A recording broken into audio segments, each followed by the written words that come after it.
Yo, what's up, guys? Welcome back to the channel, baby. So today we're just gonna be talking about some random stuff because fucking international break is back for what seemed like, dude. It seems like we just had it, like less than a month ago. Am I crazy? But yeah, whatever. That's something for another day. So just a few random things. So obviously, with the season going the way that it's been going, there's been a lot of rumors going around of Ancelotti getting sacked. Um, First off, even though I don't think that's going to happen, it's not outside the realm of possibility for it to happen.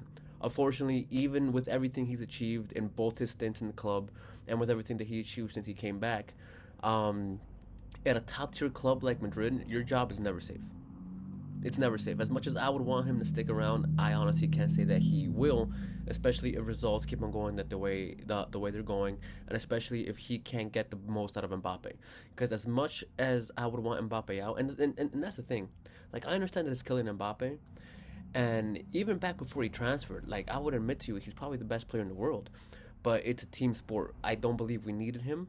I still don't. I think we have enough pieces without Mbappe to one save a lot of money because even though he was a free transfer, he costs a lot. Oh shit, I didn't know I did that. He costs a lot in terms of things like wage and stuff like that. So even though I would want him out, as long as the president is there, because of how much he pursued him and how much everyone knows that the president likes Mbappe, is Mbappe is staying. He's fucking staying. Um, so especially if he can get the best out of Mbappe, he's definitely going to be out. The thing is, I don't think he would be out in the middle of the season. And the only reason why is Xabi Alonso. Firing Ancelotti and paying his compensation package and bringing someone in the meantime would just not make any sense. You're better off sticking with Ancelotti until the end of the season, right? Everyone at the very least, even if we don't win the league, we're going to be in the Champions League spots. If we don't make top four, it would be a ridiculous, ridiculous thing. So nobody sees that happening. I don't see that happening. Even if we do lose the league to Barcelona, we should still very easily be in the top four in the Champions League spots. So I think the best thing to do would just be just stick with Ancelotti, and if you do want to get rid of him in the summer, right? Early summer, like basically as soon as the season ends. Bring in Xabi Alonso very early and see whatever he and so he could actually build his squad, and work, and he'll have the summer to work around it. So that's the first thing. I don't think Ancelotti's leaving mid-season, no matter how Madrid do, unless we don't make top four, or unless it's looking like we're not going to make top four. And hopefully we do bring in Xabi Alonso. He's getting hate for a Leverkusen being what are they? They're like 9 points behind on Bayern Munich, but dude, like it's a Leverkusen. Like he was never gonna be able to repeat the same thing that happened last season. This season, let's be fair. What happened last season was incredible, and even though I love Ancelotti, he won Coach of the Year at a freaking Ballon d'Or ceremony. I love my team. I love Ancelotti. He shouldn't have won it. It should have easily been Xabi Alonso for what he accomplished. But that's a side case. But yeah, so I definitely don't see Ancelotti leaving. At least not until the end of the season.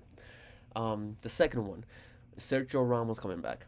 As much as I love Ramos, dude, he embodies what Madrid is. Never gives up. He's always there. He's always firm. He's always there to back up his teammates. If you think of Real Madrid and players who just characterize the club, Sergio Ramos, if he's not number one, he should be up there in your top five, right? Got recent times, Casillas, Guti, Raúl, Ramos, Marcelo, the. But I don't think it's coming back. Madrid don't usually buy players back like that, especially once they've gotten rid of them. Or not to say that, because we did offer him a contract, but the thing is, and Madrid does not offer more than multiple year contracts to people over the age of 30 traditionally.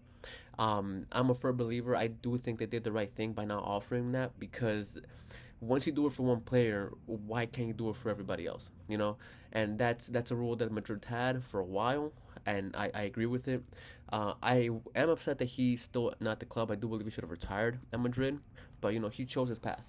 I still love him to death as a player, and he'll always be one of my captains.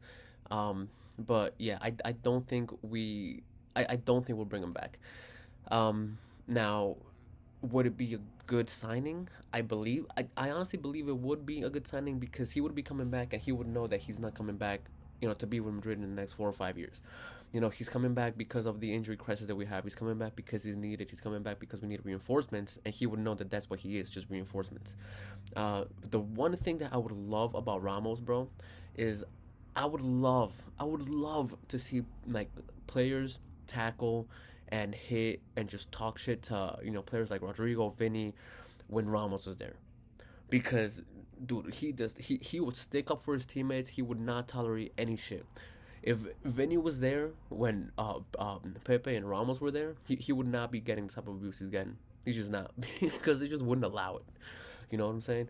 So, it's a weird situation because I do think he'd be a good signing for on a temporary basis. I just don't think Madrid will bring him back because of how they've always been, and to be honest, and it's always not always, but a lot more often than not, it's benefited us as a club.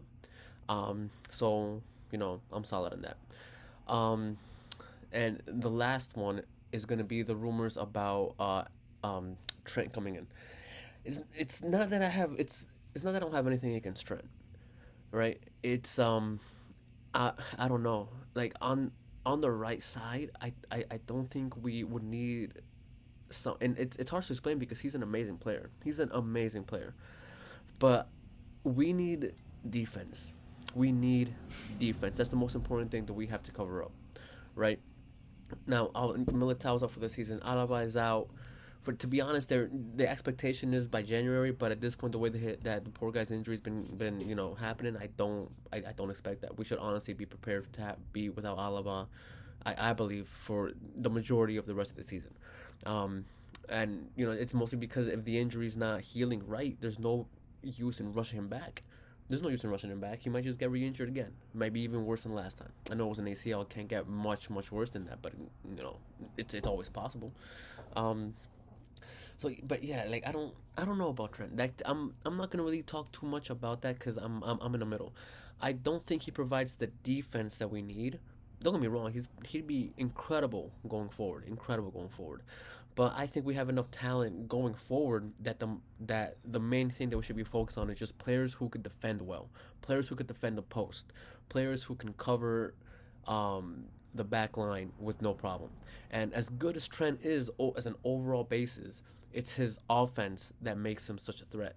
And like I said, he'd be great on the field. He'd be a great addition. I just don't think we need to add offense at this point. I just think we just need to focus strictly on defense.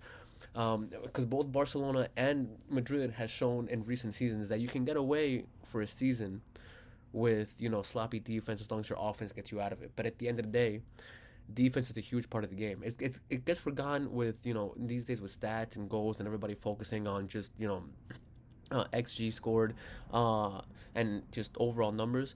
But the defense is an integral part of the game. You could score 50 goals. If the other team scores 51, you're still gonna fucking lose. But yeah, the other one is Alphonso Davies that we might get, and I know how it's gonna be a very similar situation to that. The thing is that I think he's better defense than he is on offense, and that's why I think Davies would be obviously he's a left back. But that's something else too. Like I've never really trusted Ferland Mendy as good as he has been. There's something about it. I don't really trust him that much.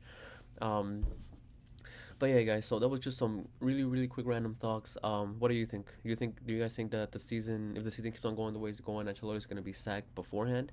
Who do you think is going to be the next coach of the club? Because I'm really hoping it's Xavi. He'd come back. He's got that good mentality. Obviously, there's other great candidates out there, but with him being just a Madrid legend and just having the respect of, I think it'll be a very similar situation to Zidane. Obviously, Zidane was a better player than Xavi, but aside from a Ballon d'Or, what didn't Xavi win? And in multiple clubs, Liverpool. It takes a lot to be considered a legend at 3 clubs, especially when they're big clubs, Liverpool, Madrid, and he only played. He left us in 2013-14, right? Retired 2017, so he only played in Bayern for 3 years, and a lot of people consider him to be a Bayern legend. Whether I agree with that or not, it's out of my control. But yeah, to be considered a legend at 3 clubs, you have to have that stature. So I feel like it'd be a very similar situation how Zidane came in 2016, where everybody just respects him, and that comes a long way in the dressing room. Um, but yeah, guys, this is gonna be, like I said, we're just gonna be a quick random video. But until the next one, laters.